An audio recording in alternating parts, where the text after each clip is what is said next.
উনি সফরে বেরিয়েছেন হাদিস কালেকশনের জন্য। প্রচন্ড শীতের রাত,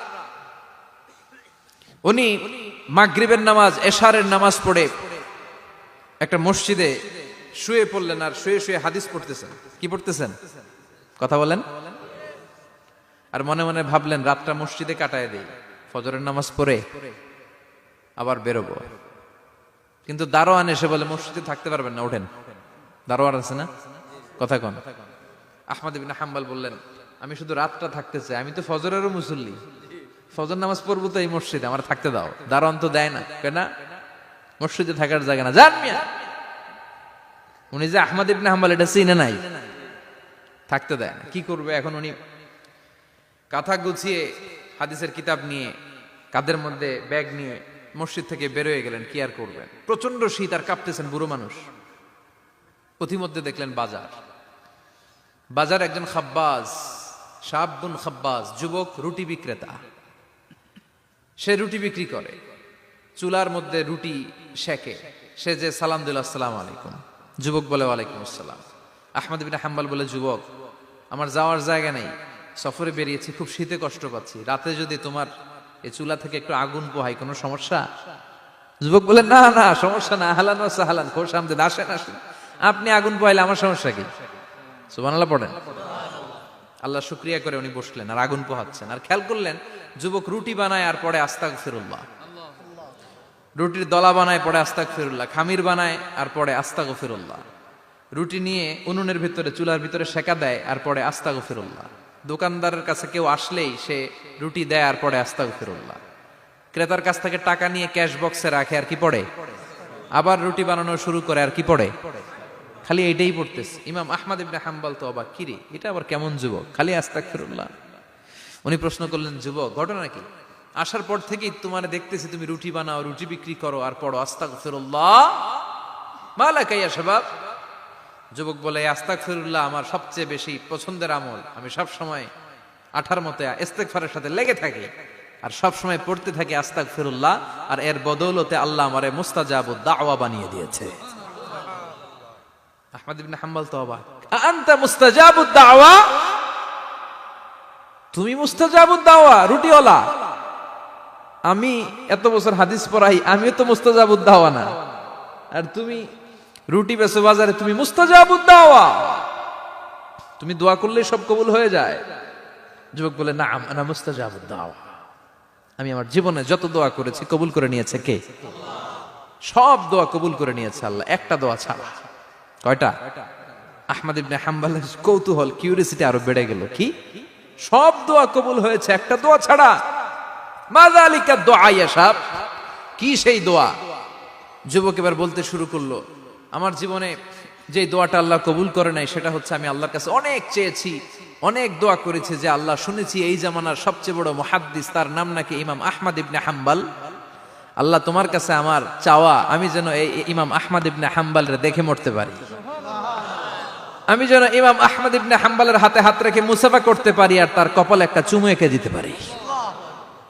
আহমদ ইবনে হাম্বল আবেগপ্রবণ হয়ে গেলেন, চোখের পানি ছেড়ে দিলেন, বললেন যুবক তোমার এই দোয়াটাও কবুল হয়ে গিয়েছে।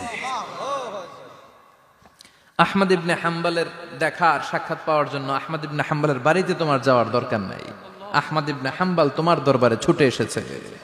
আনা আহমদ ইবনে হাম্বল মুহাদ্দিসুদ দাহর, আমি নিজেই আহমদ ইবনে হাম্বল। যুবক চোখের পানি ছেড়ে দেয়, আহমদ ইবনে হাম্বল চোখের পানি ছেড়ে দেয়। যুবক চিৎকার মেরে ইমাম আহমদ ইবনে হাম্বলকে জড়িয়ে ধরে, হাতে হাত রেখে মুসাফা করে, কপালের মধ্যে চুমু খায় আর আল্লাহর শুকরিয়া করে বলে ও ইমাম, আসলে এই দোয়াটাও আল্লাহ আজকে কবুল করে নিল।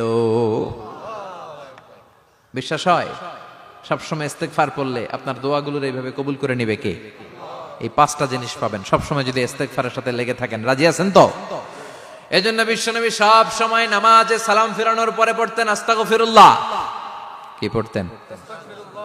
তিনবার পড়তেন আস্তাগফিরুল্লাহ, আস্তাগফিরুল্লাহ, আস্তাগফিরুল্লাহ। পড়তে রাজি আছেন? ইস্তেগফারের অনেকগুলো আলফাজ আছে, সবচেয়ে ছোট ইস্তেগফার হচ্ছে এটা, আস্তাগফিরুল্লাহ, আস্তাগফিরুল্লাহ।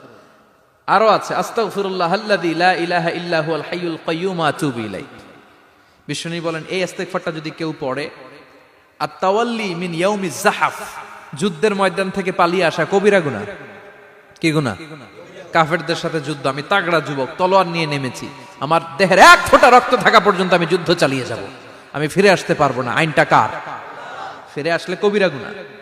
বিশ্বনবী বলেন যুদ্ধের ময়দান থেকে ফিরে এসেছে এরকম কবিরা গুনাহ অবলম্বনকারীও যদি আস্তাগফিরুল্লাহ আল্লাযী লা ইলাহা ইল্লা হুয়াল হাইয়ুল কাইয়্যুম ওয়া আতুবু ইলাইহি পড়ে, ওই কবিরা গুনাহকারীকেও ক্ষমা করে দিবে কে? পড়তে রাজি আছেন তো? আবার সাইয়েদনা আবু বকর বললেন, ইয়া রাসূলুল্লাহ আল্লিমনি দুআআন আদউ বিহি ফি সালাতি, এমন দোয়া আপনি আমারে শিক্ষা দেন যেই দোয়াটা আমি নামাজে পড়তে পারি। বিশ্বনবী বললেন, পড়ো আল্লাহুম্মা ইন্নী যালামতু নাফসি যুলমান কাসীরান ওয়া লা ইয়াগফিরুয যুনুবা ইল্লা আনতা ফাগফিরলি মাগফিরাতাম মিন ইনদিক ইন্নাকা আনতাল গফুরুর রহিম। সুবহানাল্লাহ পড়েন। এটাও ইস্তেগফার। আমরা এটার বলে দোয়া মাসুরা, সালাম ফেরানোর আগে পড়ি না? যেখানেই ক্ষমা চাওয়ার কথা আছে ওইটারই কি বলে? ইস্তেগফার। আল্লাহুম্মা ইন্নী যালামতু নাফসি, আল্লাহ জুলুম করেছি, যুলমান কাসীরা, অনেক জুলুম, ওয়ালা ইয়াগফিরুয যুনুবা ইল্লা আনতা, তুমি ছাড়া এই গুনাহ ক্ষমা করার তো কেউ নাই। ফাগফিরলি মাগফিরাতাম মিন ইনদিক, তোমার দয়ায় আমারে ক্ষমা করে দাও। ইন্নাকা আনতাল গফুরুর রহিম, তুমি হলা ক্ষমাশীল। ঠিক কি না? এটাও ইস্তেগফার, এটাও পড়বেন। আর এই সব ইস্তেগফারের শ্রেষ্ঠ ইস্তেগফারের নাম সাইয়্যিদুল ইস্তেগফার। যত ইস্তেগফার হতে পারে এর মধ্যে সবচেয়ে শ্রেষ্ঠতম ইস্তেগফার নাম কি? কথা কন। বুখারীর বর্ণনা, শাদ্দাদ ইবনে আউস রাদিয়াল্লাহু তাআলা আনহু বর্ণনা করেন, এই সাইয়্যিদুল ইস্তেগফার দিনের বেলা যে পড়বে ওই দিনে মারা গেলে সে জান্নাতি। এই সাইয়্যিদুল ইস্তেগফার রাতের বেলা যে পড়বে ওই রাতে যদি ইন্তেকাল হয় ওই লোকটা জান্নাতি। মুখস্থ আছে না? কার কার মুখস্থ হাত তুলেন। মাশাআল্লাহ, তাবারাকাল্লাহ, মাশাআল্লাহ, মাশাআল্লাহ। আর যাদের নাই তাদের হোমওয়ার্ক, তাদের আল্লাহুম্মা আনতা রাব্বি লা ইলাহা ইল্লা আনতা খালাকতানি ওয়া আনা আবদুক ওয়া আনা আলা আহদিকা ওয়া ওয়া'দিকা মাস্তাতা'তু আউযু বিকা মিন শাররি মা সানা'তু আবুউ লাকা বিনি'মাতিকা আলাইয়া ওয়া আবুউ লাকা বিযামবি ফাগফিরলি ফাইন্নাহু লা ইয়াগফিরুয যুনুবা ইল্লা আনতা। সুবহানাল্লাহ পড়েন। আজকে রাতে পড়ছেন, মারা গেলে জান্নাতি। চিল্লায় পড়েন না আল্লাহু আকবার। এজন্য বিশ্বনবী বলেন আমার আগের গুনাহ মাফ, পরের গুনাহ মাফ, তারপরেও প্রতিদিন আমি 70 বার তওবা ইস্তেগফার পড়ি। আজকে থেকে পড়তে রাজি আছেন তো? বেশি বেশি ইস্তেগফার পড়া যাবে না? একটু প্রাণ খুলে দিল খুলে আওয়াজ করে পড়েন তো আস্তাগফিরুল্লাহ।